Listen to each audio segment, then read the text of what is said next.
Welcome to NTD Evening News. Our top story tonight, Vice President Kamala Harris's first major interview as the Democratic presidential nominee.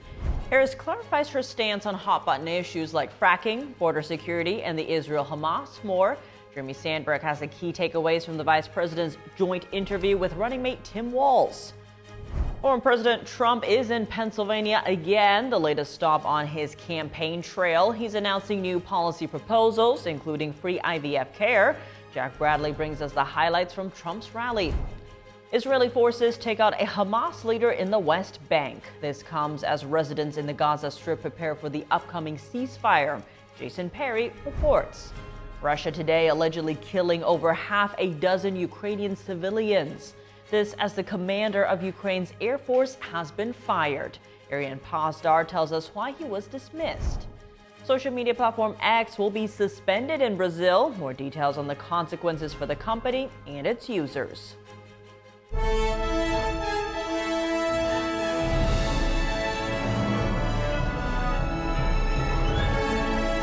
This is NTD Evening News. Live from our NTD Global Headquarters in New York City, here is Tiffany Meyer.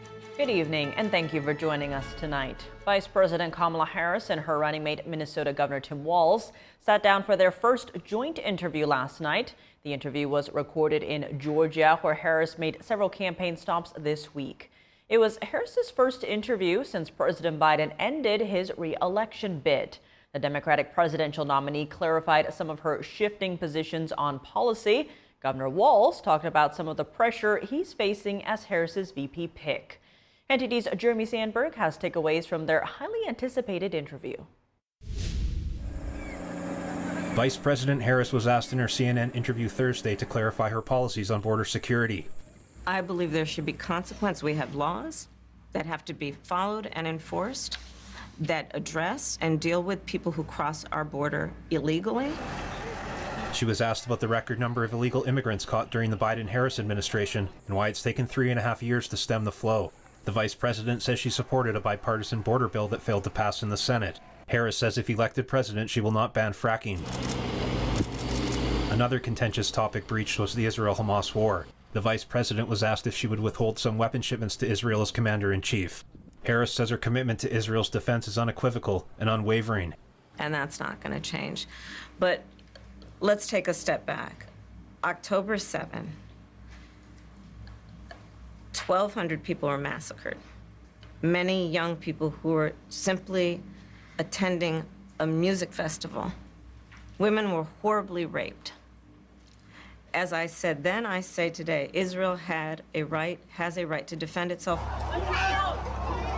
But she says how Israel defends itself matters, and that far too many innocent Palestinians have been killed. She stressed an urgent need for a Gaza hostage ceasefire deal. The Democratic presidential nominee stated despite a shift on some positions, her values have not changed. Vice presidential nominee Tim Walz was asked to clarify his prior statements about his military record and IVF fertility treatment he said was used to conceive his daughter Hope. Walz says he owns his mistakes and says he misspoke. My wife, the English teacher, told me my grammar's not always correct. But again, if it's not this, it's an attack on my children for showing love for me, or it's an attack on my dog. I'm not going to do that. And the one thing I'll never do is I'll never demean another member's service in any way. With roughly 2 months left before the general election and less than 2 weeks away from her first presidential debate, Harris is looking to define her platform for voters and win over those still on the fence. Harris and former President Trump will meet on the ABC News debate stage on September 10th. Jeremy Sandberg, NTD News. Former President Trump is in Pennsylvania tonight, rounding out the week in another critical swing state. NTD's Washington correspondent Jack Bradley is on the ground with more. I'm here at the First Summit Arena in Johnstown, Pennsylvania, where a lot of Trump supporters are gathering to listen to him speak here. Whether she was a border czar or not, she was in charge of the border. 325,000 children are missing. She created a fast pass entry program to speed the admission of illegals into all of our ports of entry. And remember when they said, no, we're going to, now they have a new line. We created a strong border. Now, Pennsylvania is a swing state and the largest electoral college count of any swing state, so it's a very important state in this general election here. I spoke to Dan Muser, the congressman from Pennsylvania, about why winning Pennsylvania is so important and how Trump can reach undecided voters here. Take a look. President Trump is here because we need the central Pennsylvania to come out and vote. If Trump is elected, what are you looking forward to most when he comes into office? Secure border, gasoline prices going back to $2.20 a gallon, maybe even lower, as we move towards energy dominance, and then trade initiatives that allow us to sell our food and our manufacturing in a highly competitive way overseas, that we truly have a boom in American manufacturing. People have prosperity, people have patriotism. We stop these wars from Russia to the Ukraine to the Middle East conflicts. This is going to be resolved. He did it once, he's going to do it again.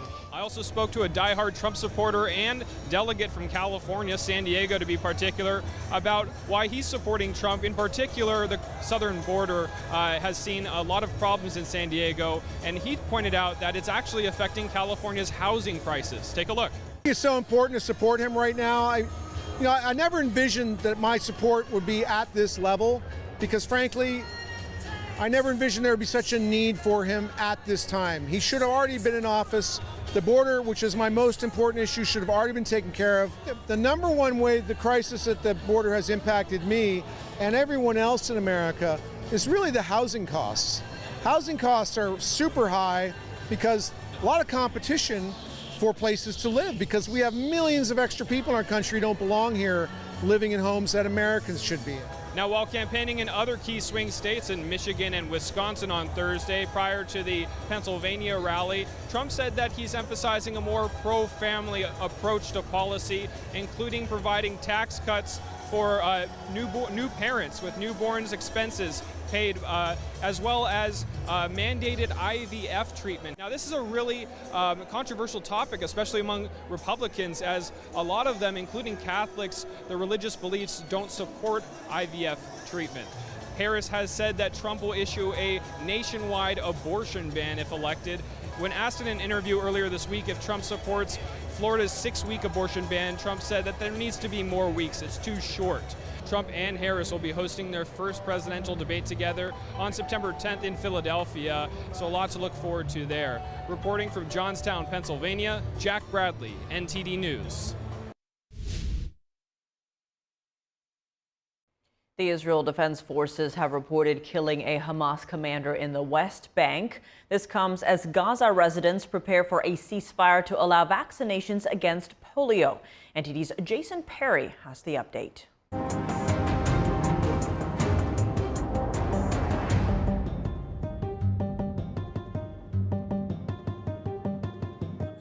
On Friday, Israeli police released a video from inside a vehicle they say a senior Hamas leader was driving in the West Bank. Shots were fired on the vehicle, which may have stalled, as you can hear what sounds like someone trying to crank the engine. Then Israeli troops opened continuous fire at the vehicle for more than 10 seconds, killing the senior Hamas leader. 2 other men were somehow able to escape the vehicle and run away, but they were reportedly killed later in an airstrike. A resident in Jenin shared his experience. There was an explosion nearby here, and then we saw fire.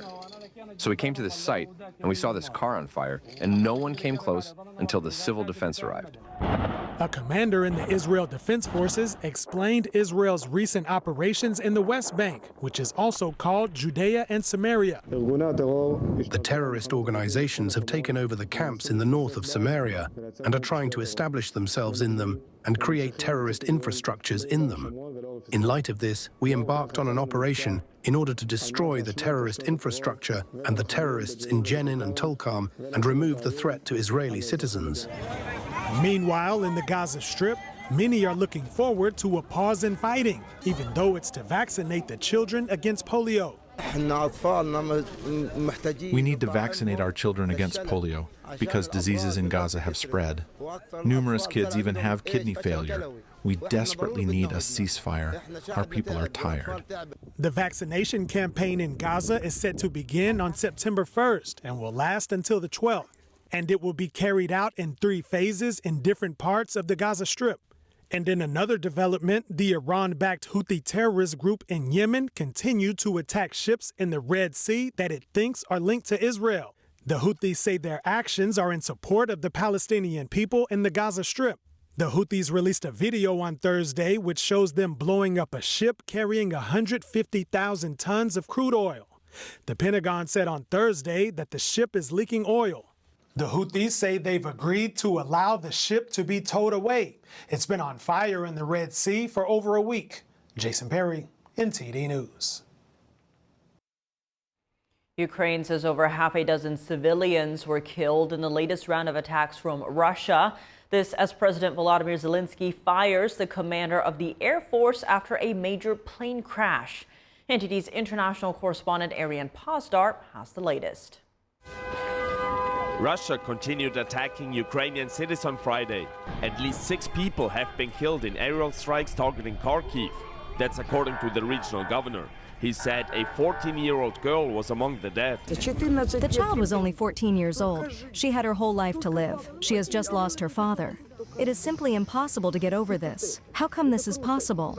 Firefighters had to rescue some people from a burning residential building, such as this kid, who was then handed to her father. Also, 2 people were killed and 13 injured in an overnight attack on the city of Sumy. The city lies near the border with Russia's Kursk region. Authorities say a building caught fire after the strike. And Ukrainian President Volodymyr Zelensky on Friday taking drastic steps after the first reported crash of an F-16 fighter jet. I have decided to replace the commander of the Air Force. We must strengthen ourselves and protect our people, protect the personnel, protect all our warriors. On Thursday, Ukraine announced that an F-16 fighter jet crashed earlier this week, killing its pilot. The jet was built in the US and donated by a European nation just last month. The US will now help to investigate why the plane went down. Meanwhile, in DC on Friday, Defense Secretary Lloyd Austin met with his Ukrainian counterpart. As you know, next week I'll travel to Ramstein Air Base to again convene the Ukraine Defense Contact Group. We'll push hard to meet Ukraine's urgent capability needs, and these include air defense to counter Russia's planes, drones, and missiles. Summaries from the meeting suggest that Austin did not talk about allowing Ukraine to use long-range weapons. Kyiv has been making their request repeatedly, saying such missiles are needed to destroy weapons stored deep inside Russia. Ariane Pastar, NTD News. Elon Musk's social media platform X will be blocked in Brazil. A Brazilian Supreme Court justice today ordered the suspension of X in his months-long feud with Musk. In his decision, Justice Alexander de Moraes gave internet service providers and app stores 5 days to block access to X. He said the platform will remain blocked until it complies with his orders. He also said people or companies who use virtual private networks or VPNs to access X will be subject to daily fines of $8,900. The feud started when Musk refused to comply with de Moraes' orders to block certain users, particularly conservative lawmakers. The justice accused them of undermining Brazilian democracy. Musk has said the order amounts to censorship and has not complied with the justice's demand to name a representative in the country. Brazil is an important market for X, with an estimated 40 million monthly active users. Welcome back. I'm Tiffany Meyer. When the Chinese Communist Party sought to deny a child's right to be born and educated, his family refused to give him up. 2 decades later, that child became a principal dancer with the world's leading classical Chinese dance company, thriving on the free soil of America. NTD's Flora Hua brings us his inspiring story. Hong Wei-sung is a principal dancer with New York-based company Shen Performing Arts.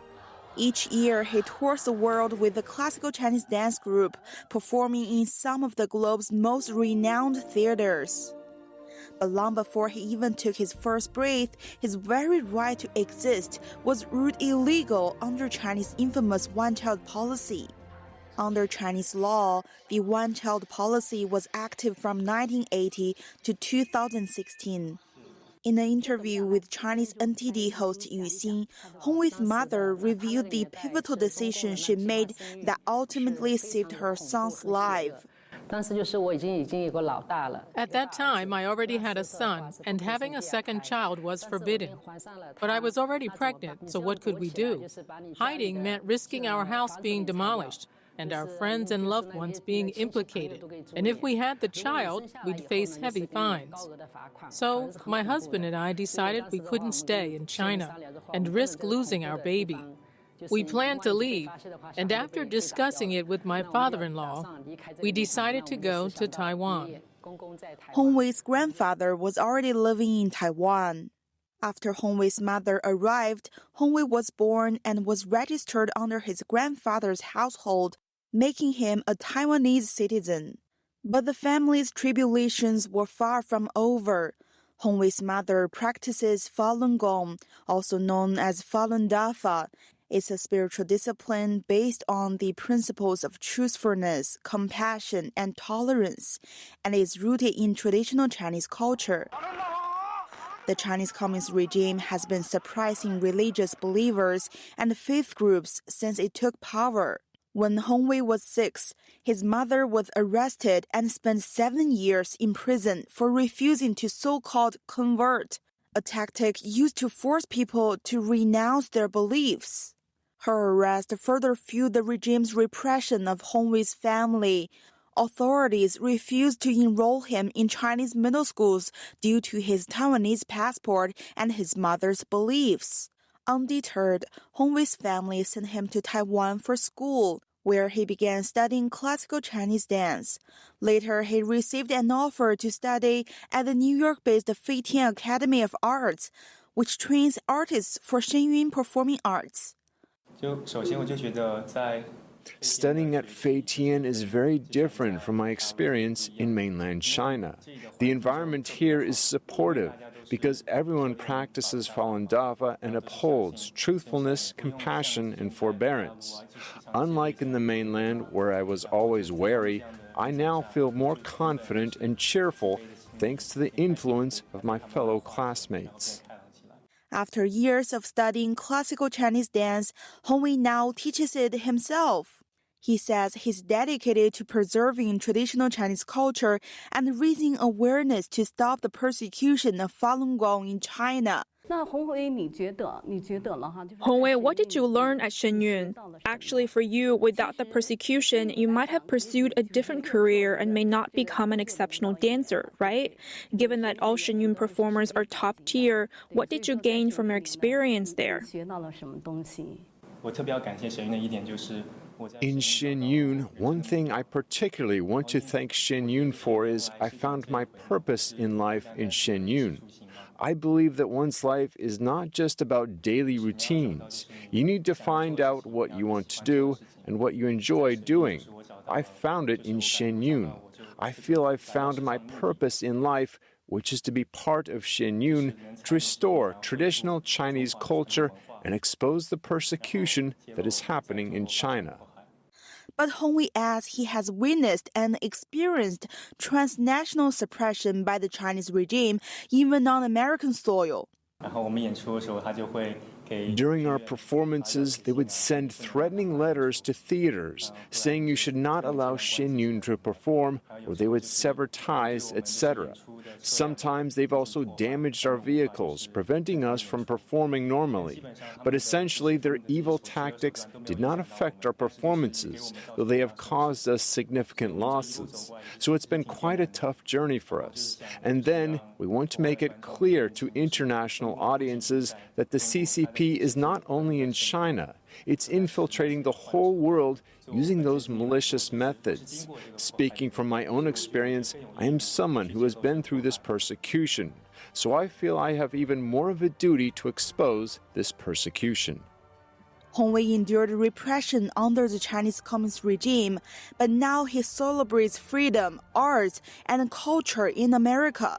Hongwei says he has one more wish, to perform with Shenyun inside China without fear in the future. Flora Hua, NTD News. Welcome back. If you're just joining us now, here are some of today's top headlines. Israeli forces said they killed a local Hamas commander in the West Bank, as well as 2 other members of the terrorist group. This came as Gaza gets ready for a temporary pause in fighting for a massive vaccination campaign. Ukrainian authorities said at least 8 civilians were killed in Russian airstrikes on 2 cities. Meanwhile, Ukrainian President Volodymyr Zelensky fired the country's Air Force commander after the crash of an F-16 fighter jet donated by the West. A Brazilian Supreme Court justice ordered the suspension of Elon Musk's social media platform X within 5 days. This is after Musk refused to name a legal representative in the country amid a months-long feud with the justice over free speech. Republican presidential nominee Donald Trump is scheduled to appear at the annual gathering of Moms for Liberty in Washington, D.C. later tonight. He also held a rally in Johnston, Pennsylvania. Trump made headlines after he told NBC News that he'd require insurance companies to pay for in vitro fertilization and said that Florida's 6-week abortion ban was too short. Democratic presidential nominee Kamala Harris and her running mate Tim Walz sat down for their first joint media interview. Harris clarified some of her shifting policy positions, addressing the border crisis, support for Israel, and fracking. Earlier, we spoke with Edie Fraser, chair and founder of the Women Business Collaborative, about Harris's interview and the female vote in the November election. Fraser is also the author of Women Mean Business. Edie Fraser, thank you so much for joining us. Great to have you on the show. It's a joy. Now, to begin, Kamala Harris could become the first woman president of the United States. Given your own background, how do you see the female vote impacting this year's election? The female vote is enormous, and it's something that many of us have worked for decades. And it's so important that the female vote be recognized from young people, and the really good data that's coming out since Kamala was named and achieved our endorsement. The young women registrants have gone up 37% with young voters. And that's so critical as we look at not only all ages, but we are so excited to work with the whole sisterhood. And that really means that the Black women are there and all their sororities, etc. These Asian women have been just outstanding. The Hispanic women, the business women, the labor women, the women that have been working so hard to get out the vote, the choice women, which we all hope is going to impact getting independence, the Republican women who want to truly see some strength and are excited about Kamala Harris and Tim Walz, not because she's a woman and a woman of color, even though that's so exciting to us finally. And it's happened in 7, 8 other major countries in the last 8 years. But it is time to see the positive energy, the joy, the commitment, and to turn that we won't stop until we see ahead with positivity and progress. So in 2020, 89 million women were registered to vote. That's versus 79 million men. And the female voting bloc is also more likely to turn out and vote. This is according to the Center for American Women and Politics. Now, we've seen Kamala Harris and the Democratic Party highlight abortion as a key issue. And then, of course, she is herself a woman of color. Now, on the Republican side, we've seen former President Trump talking about sending the issue of abortion back to the states. He's also recently proposing having the government or insurance companies pay for IVF. Now, how successful do you see each camp in reaching into those suburban women votes? Well, first of all, if we look at the states that have already used choice as an issue, like Midwest states, like Nebraska, and that the voters turned out, And we've seen that now in about 19 states where now abortion being on the ballot. I think the point that we all make, it is so important that it's the women and their doctors, the choice issue, the freedom of choice, the freedom to vote, the freedom to make certain that we can protect our families. So all the women that we're talking about are reaching out to vote, to volunteer, and to raise money.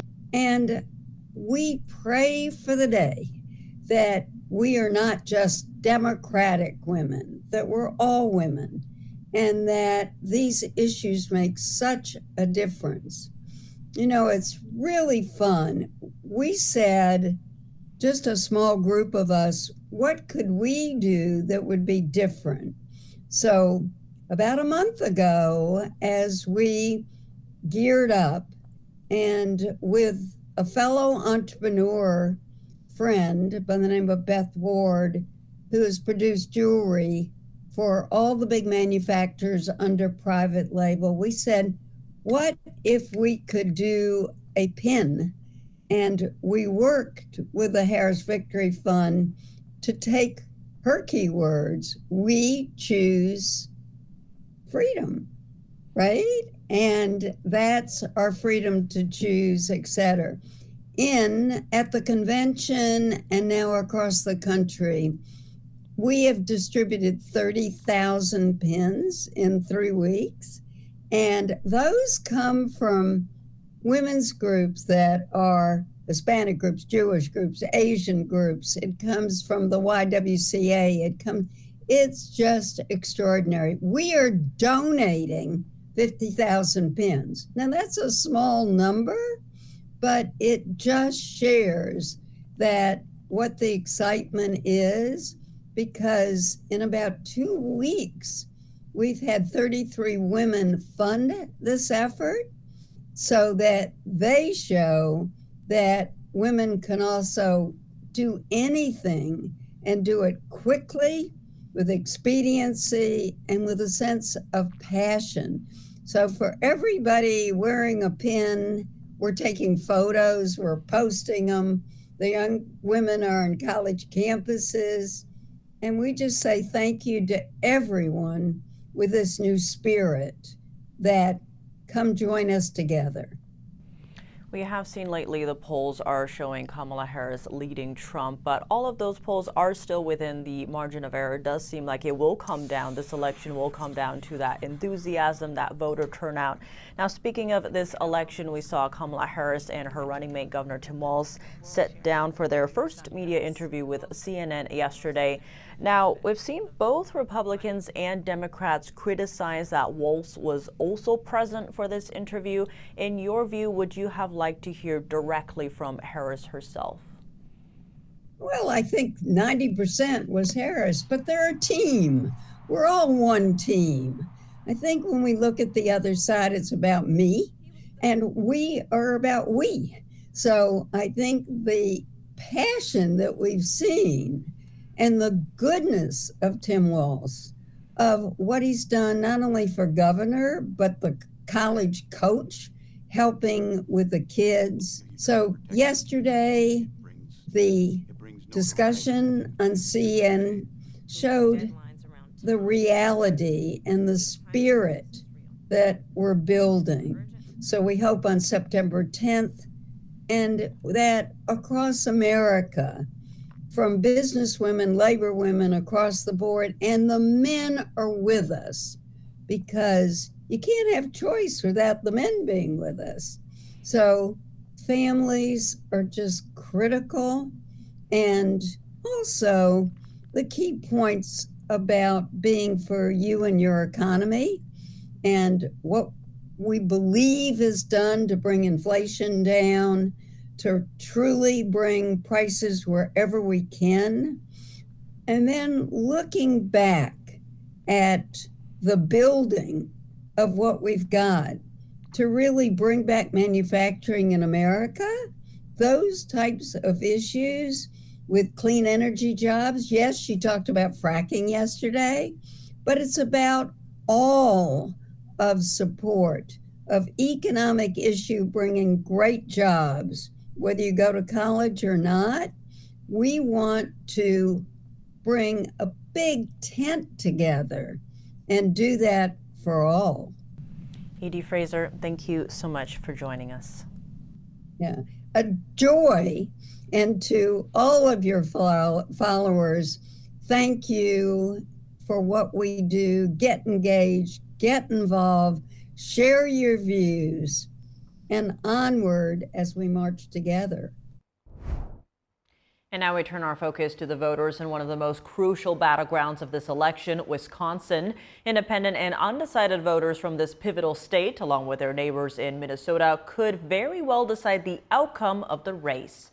With only 66 days left, NTD's Iris Tao spoke with a group of independent and undecided voters from Wisconsin and Minnesota to get their perspectives on the upcoming presidential election.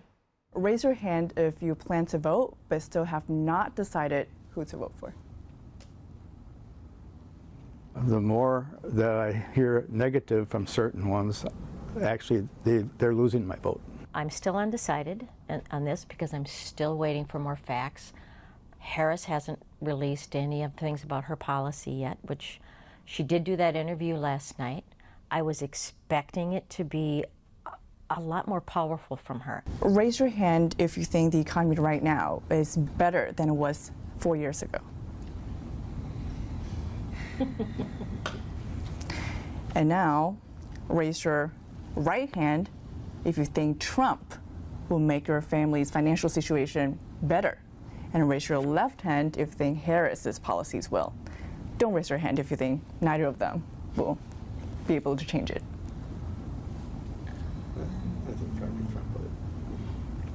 It just seems like there are ebbs and flows in the system. When you look at the economy around the world, it's the same as what's happening here. Issues with housing, issues with people just not having money, homelessness. Food. It's a global issue. I'm not sure where Amy was going with her comment, but when Trump was president, gas prices were lower because we were energy independent. We didn't buy our gas from other countries. We sold them gas. So when you start with gas prices, everything else kind of trickles down. I don't see either of them trying to pull Americans together. I honestly do feel that Trump puts us more apart. Ask not what your country can do for you. Ask what you can do for your country. I'd like to see them bring that kind of enthusiasm and loyalty back to our country. I do see Kamala Harris speak out saying she wants to be a president for everyone. She, it doesn't matter the party. And she's saying she wants to see America united. I love that she says that. But then tell me how you're going to do that. Yeah. It's one of those things again that the politicians just say, but the I have a dream speech, bring it back here then and tell me that. Watch the full interview on Monday, September 2nd on NTD's Capitol Report for a glimpse into the minds of America's swing voters who can decide this election. This week, lawmakers could ban plastic bags for good in California grocery stores. A survey shows that the reusable plastic bags are not being recycled. NTD's David Lamb reports. The California State Senate and Assembly both approved legislation this week that would ban plastic grocery bags. Senate Bill 1053 and Assembly Bill 2236 would allow grocery stores to only provide paper bags to customers. At this point, we should not be using plastic at all, or nor should the stores be using them. So occasionally, if I forget my bag, I do use brown paper.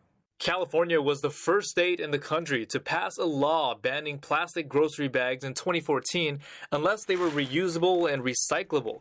That's when the thick plastic bags became common.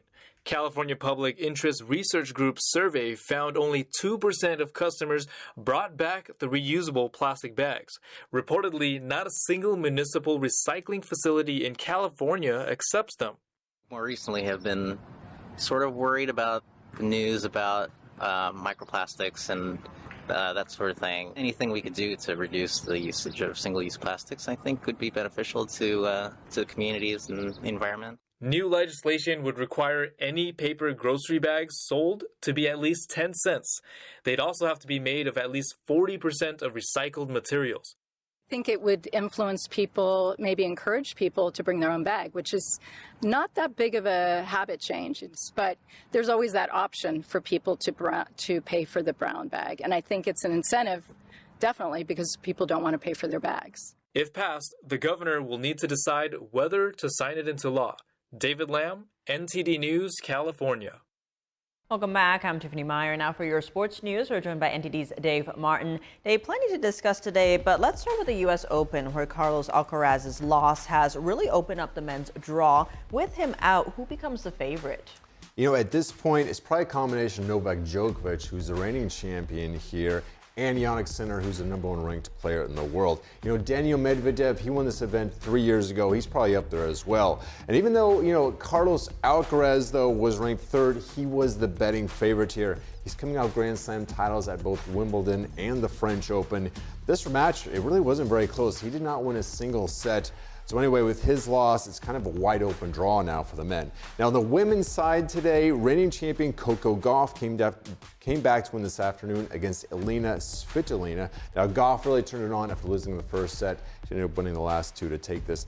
Now unlike though last year when she ended this tournament on quite a roll, she's kind of struggled this summer, so maybe this one gets her going. Looking at NFL news, the San Francisco 49ers have reportedly reached an agreement with wide receiver Brandon Aiyuk on a 4-year contract extension worth $120 million. Now, where does this deal rank him as far as wide receivers go? Number 5, 5th highest paid wideout. That's at $30 million a year. This is according, of course, to ESPN, which broke this story. Now, for those of us who are watching these negotiations, really through the media, there were some twists and turns. I wasn't sure a deal was going to get done.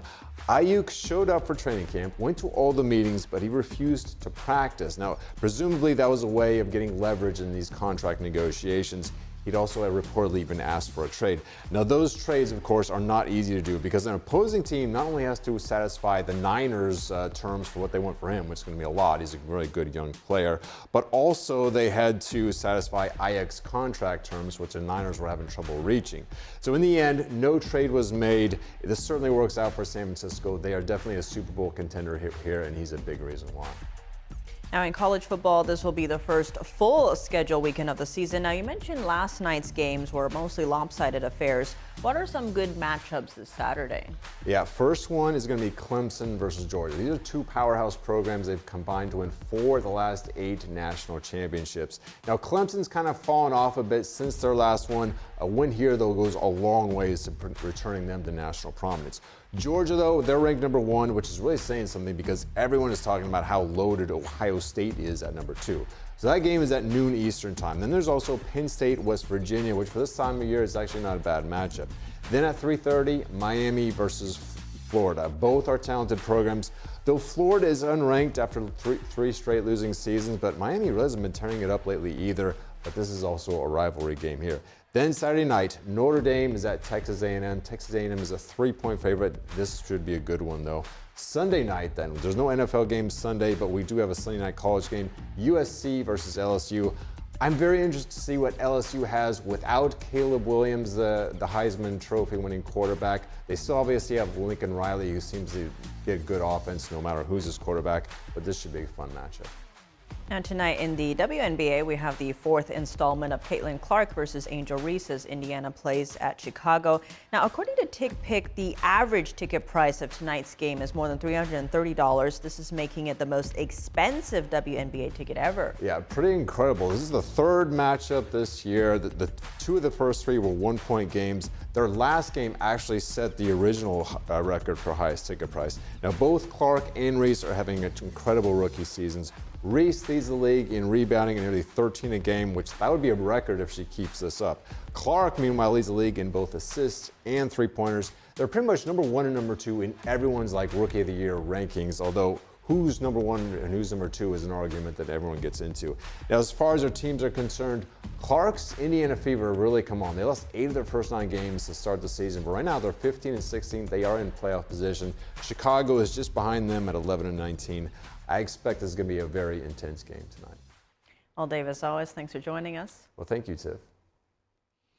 Ancient Chinese martial arts, once on the verge of vanishing, are now being revived and celebrated in the U.S. Today, Waldwick, New Jersey becomes the battleground for NTD's 8th International Martial Arts Competition. Over 90 contestants from around the world gather to test their mastery. Among them is Aiyuk from Germany. He tells us how this ancient discipline has transformed his life. Coming from a martial arts family in Germany, Aiyuk started training at the age of 8. It wasn't until he took a break years later that he truly understood what the discipline meant to him. When I was 18, I kind of got like the typical phases that every teenager who goes to puberty had to, and I had those as well. And then I realized that's something that gave me so many advantages in my life already up to this point that I just want to pursue it.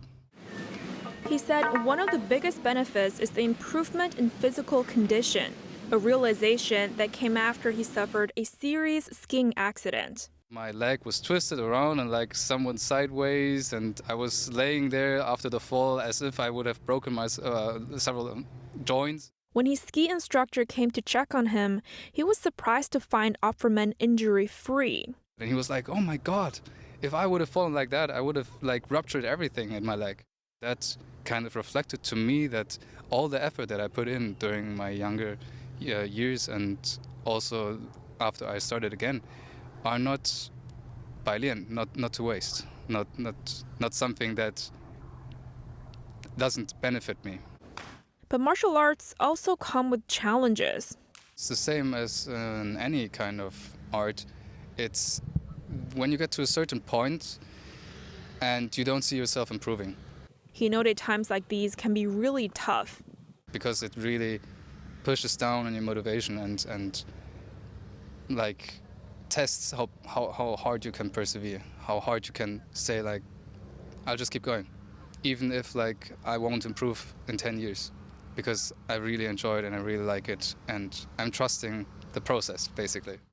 Bit by bit, as he kept practicing, he started to see changes. Traditional Chinese martial arts give a big sense of freedom in movement, and also that reflects on how I move and how I use my body and all those things.